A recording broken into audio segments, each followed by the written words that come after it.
How to protect yourself from financial fraud. Financial fraud can happen to anyone. Be alert and take steps to protect your personal and financial information.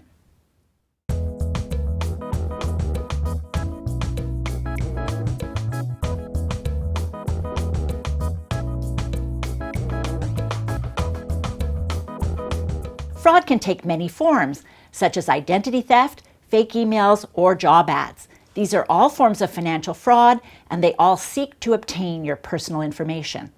The first step in protecting yourself is prevention.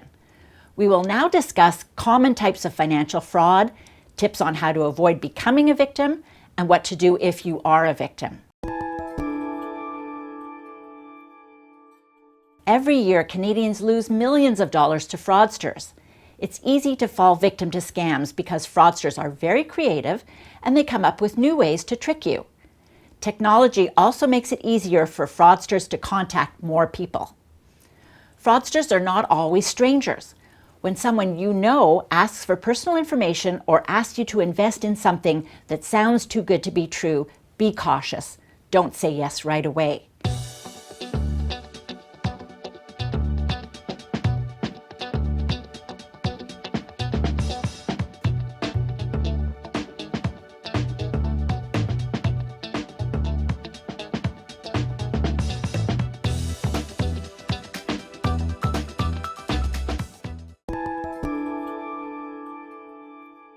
Let's define some key terms.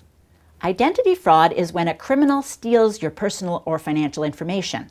They try to use it to access your bank accounts or to open new credit accounts in your name. You may unknowingly provide your personal information to a fraudster over the phone, by email, or on a fake website that is made to look like a real one. Two terms you may encounter are phishing and vishing. Phishing is when fraudsters send you a legitimate-looking email asking for your personal information or containing a link to a website. At this website, you are asked to enter your account information.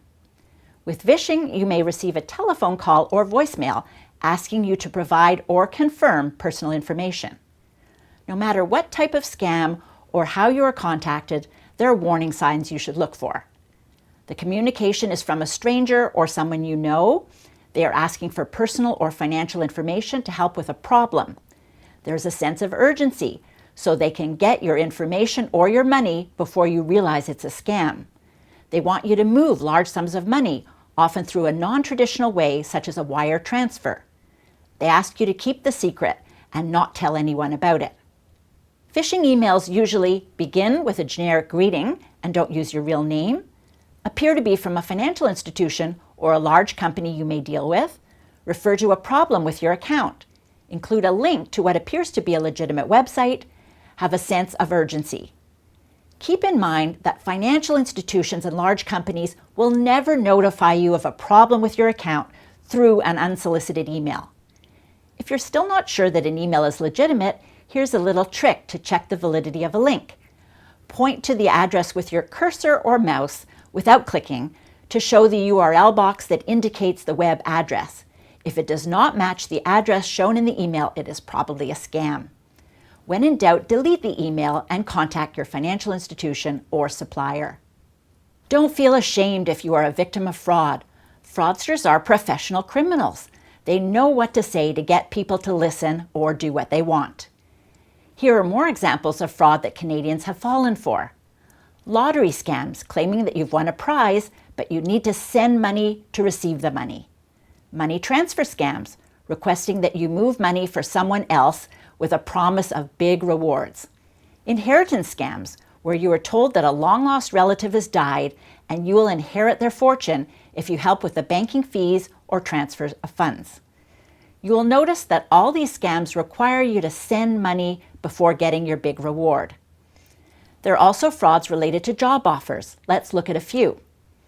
Bogus job ads offer high pay for little or no work. They ask you to do the company's banking. They often promise wages in cash. They do not provide a company name or address. For identity theft with a false job offer, scammers ask you for personal information needed by human resources in an attempt to steal your identity. Finally, there are requests for employment fees. Sometimes you are promised a job, but only if you pay a fee for things like supplies or administration. Always remember, if it sounds too good to be true, it probably is.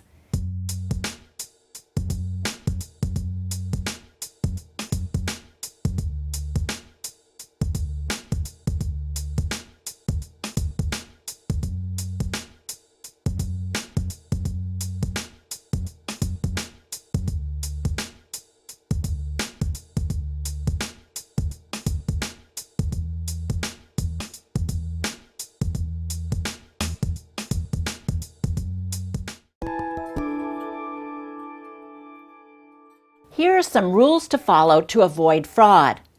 Never open unsolicited email. Never send money before getting any service. Never share your personal information without confirming that the source of the request is legitimate. Always protect your passwords and personal identification numbers or your PINs and change them on a regular basis. When you are online, only use secure websites before transmitting personal information. Look for websites with addresses starting with HTTPS or a padlock image on the page. This will indicate that the information entered on these pages is probably secure. Never share personal information when using a public internet connection, such as at an internet cafe or a library. Keep your computer antivirus software up to date. For more tips, visit the Financial Consumer Agency of Canada's website. If despite all these precautions you are taken in by a fraud, the first thing to do is notify your financial institutions as soon as possible. Also notify any other companies where your accounts may have been tampered with.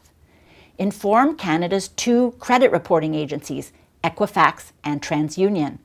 They may put a note on your file that you may have been a victim of fraud.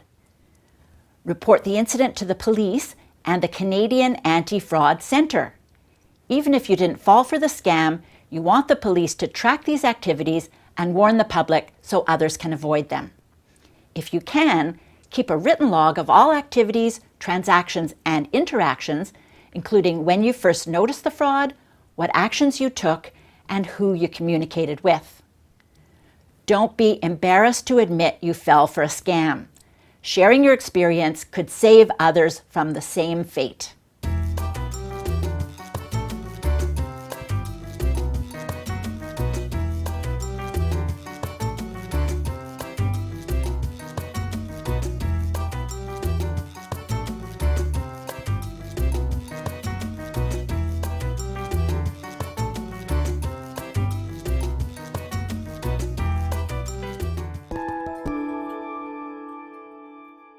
To conclude, let's review what we've discussed. There are several different types of fraud and new ones being created every day. Fraudsters try to get you when you are most vulnerable, for example, when you are looking for a job or dealing with a financial institution. We shared some tips to protect yourself from fraud and what to do if you are taken in by one. Educate yourself and be alert. I wish you financial success.